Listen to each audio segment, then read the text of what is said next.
97.3 Citi FM. Relevant radio, always. So it's reality now. Leicester City are champions of English football. A lot of people did not believe that, making the cut for the third time this season. Veronica Commey joins me for the tracker.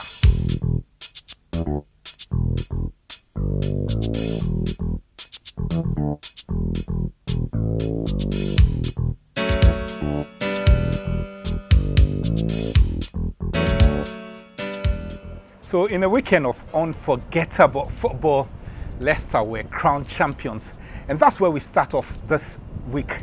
At the City of Leicester King Power Stadium, two Ghanaians, Daniel Amate, did not play in the final game.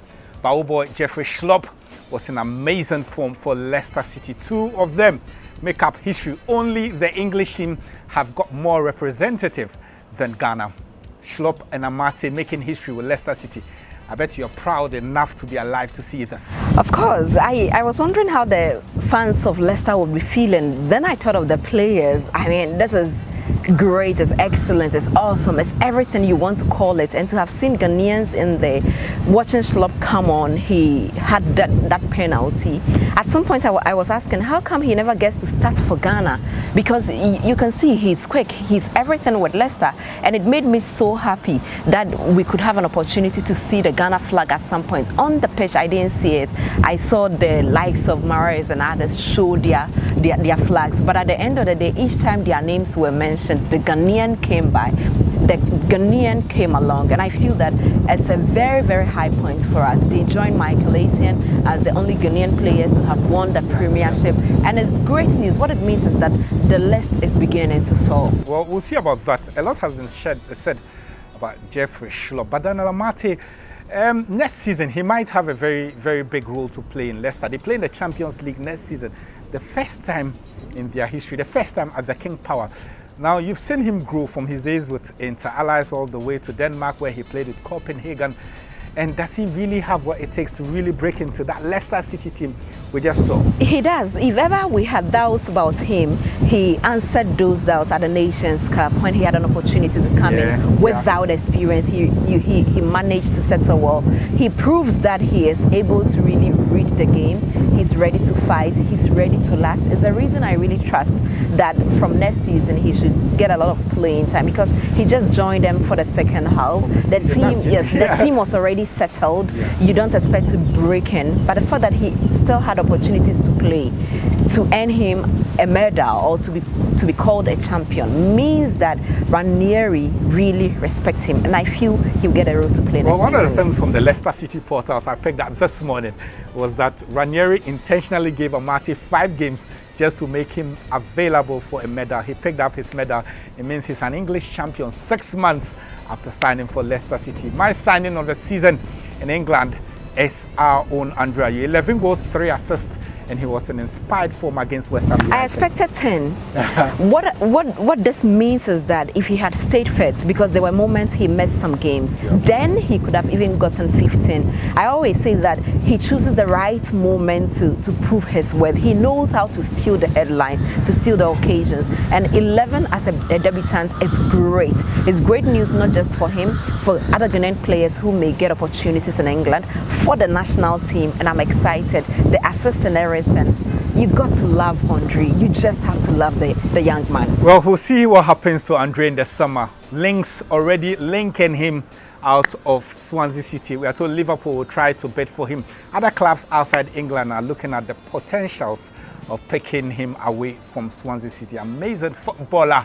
His brother Jordan Ayew has been relegated with Aston Villa. They are gone, they are dead. But one man that really gets promotion, Albert Adoma, Middlesbrough back into the Premiership after a 7-year absence. It's good for him. They've been trying so hard, and at the last day it was make or break, and they seized the opportunity. I hope that they have a good story for the sake of Adoma, because he works hard, because at the championship level he was that influential for them. For periods he captained the team. The only time he won't be in was when he was injured. So it is good for him. It appears the Ghanaian contingent is beginning to grow. And if you are a Ghanaian, you should be all excited about it. Well, let's go to Turkey, where these days informed players are in there. So Samuel Inkum was in form for Antalya, but John Boy is in danger of going down. Sivasspor are down the Turkish league table. Yeah, it looks like they could be relegated. The only thing is that per his form, per his output, I feel that even if they get relegated, he gets an opportunity of playing for another club. I feel it's not quite difficult for Boy to attract interest because of his quality. You may not say that he's truly at the very highest level, but his ability to, do well for any team is never in doubt. You take a look at Inkum, and it's good news for him because he used to be that important for the national team. Yeah. Suddenly, he was globetrotting a bit. It changed.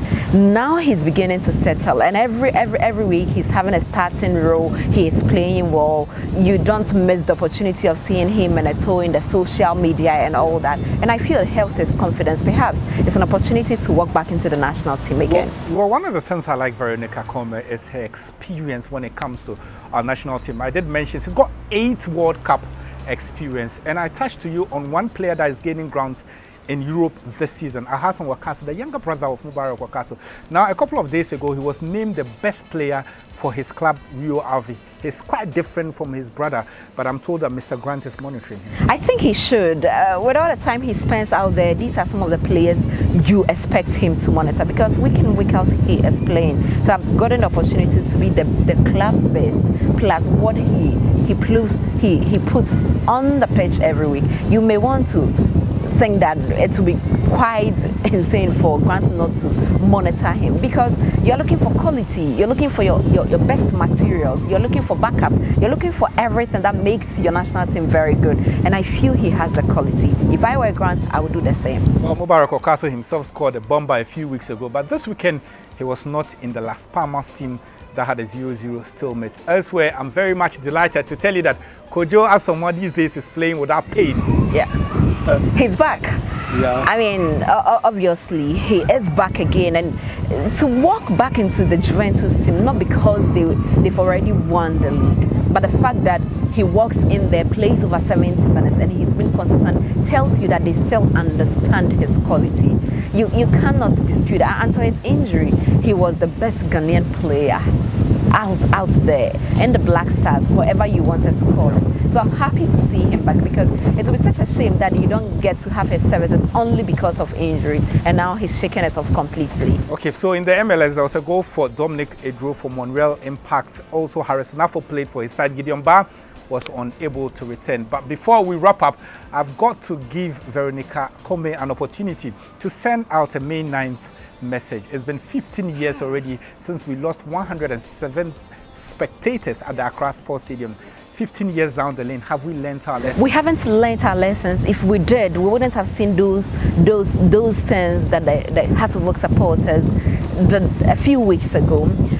You saw the decision by the GFA.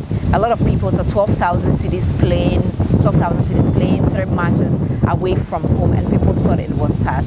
I'm saying that we have waited a bit too long to strike. We have waited a bit too long for people to understand that you can't just misbehave and you walk away like that. We say never again, but you see, never again is not enough. Perhaps it's about time we took sanctions, not sanctioning only the clubs, maybe the supporters. Why did we have all those CCTV cameras all over the place? We should be able to identify people and arrest them, prosecute them, so that at least people will learn. I feel education would have to go down, and this would have to be the responsibility of the clubs. I don't know why they don't understand, but we all would have to play our respective roles somehow, just to make sure that this doesn't happen again. 127 people, a little too much. Well, May 9th was the biggest tragedy in African football, if I should put it that way. 127 people lost their life when Accra Hasselhoff were playing against Kumasi Asante Kotoko. I remember that goal from Ishmael Ado. Those days he was the golden boy of Hasselhoff and all that. But as the season comes to an end, you have to stick and stay with Citi TV, because we'll give you the best players or best Ghanaian players in Europe. We'll try to focus and pin down the players that have really made the mark this season. Up until next week, this has been The Tracker.